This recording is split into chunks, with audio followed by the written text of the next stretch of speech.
Hello everyone and a very warm welcome to all of you.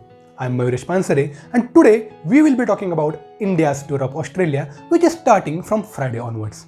And we all know how the schedule looks like. India will be playing 3 one-day internationals followed by equal number of T20s and then will start their campaign of 4 tests.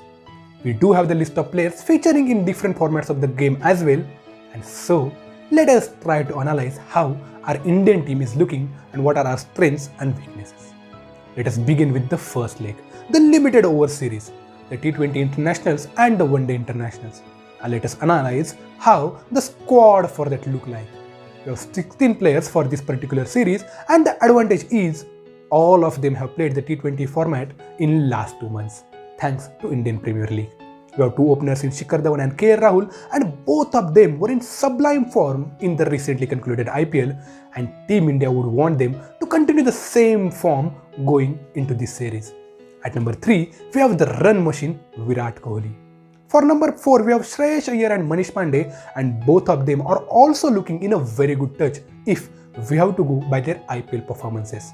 And after that, we have got 2 very good finishers in the form of Hardik Pandya and Ravindra Jadeja. So batting looks quite promising entering into the limited overs leg. Now let us see what do we have in our bowling department. In the fast bowling department, we have 2 very good fast bowlers, both having abilities to bowl Yorkers at the depth. Bumrah and Shami are the 2 guns Australia will be wary of. And to take care of the spin department, we have the very clever Yuzvendra Chahal. And apart from all these big names, we have the likes of Washington Sundar, Sanju Samson, Deepak Chahar, Navdeep Saini and Shubman Gill as well to give them a required fill-up if there is any injury in this tournament.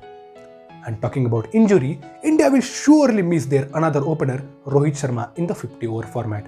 Had he been the part of this team, Team India could have opted for bringing KL Rahul at number 5, making that middle order more stronger.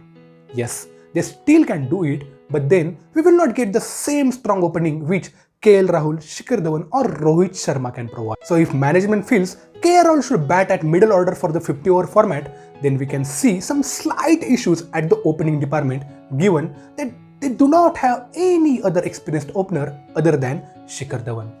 To summarize, although for a T20 series we do not see any weaknesses in India's squad, but for ODIs, if KL Rahul doesn't open the inning, we have the lack of experienced openers and that can create an issue for the Indian team.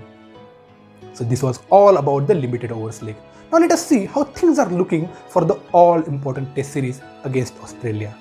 India is slotted to play 4 tests against Aussies and one of them will be a day-night test.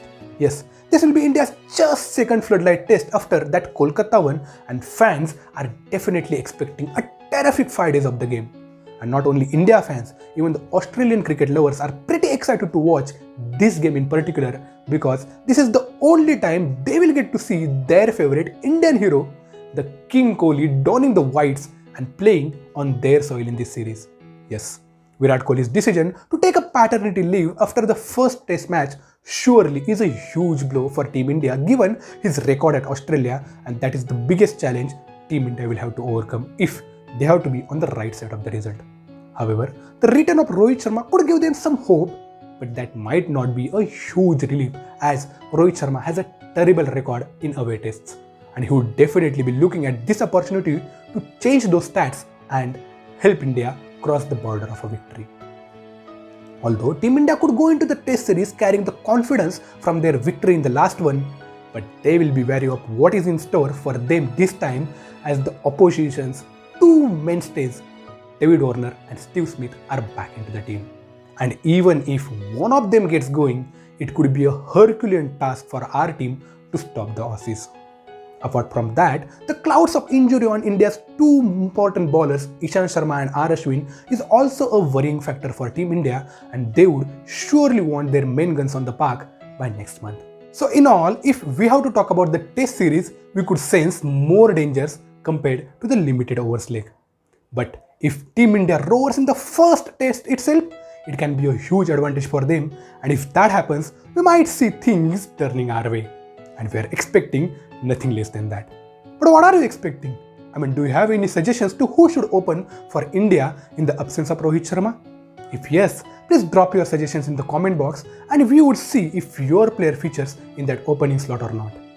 चलो मैं तो निकल रहा हूँ, Australia calling. ना मैं यहीं पे हूँ, बस India tour of Australia is calling all of us. तो बस टीवी के सामने बैठ जाओ और आराम से एक बार फिर इंटरनेशनल मैचेस का मजा उठाओ। हम तो जो वापस आएंगे, तब तक bye bye and have a great week ahead. Thank you.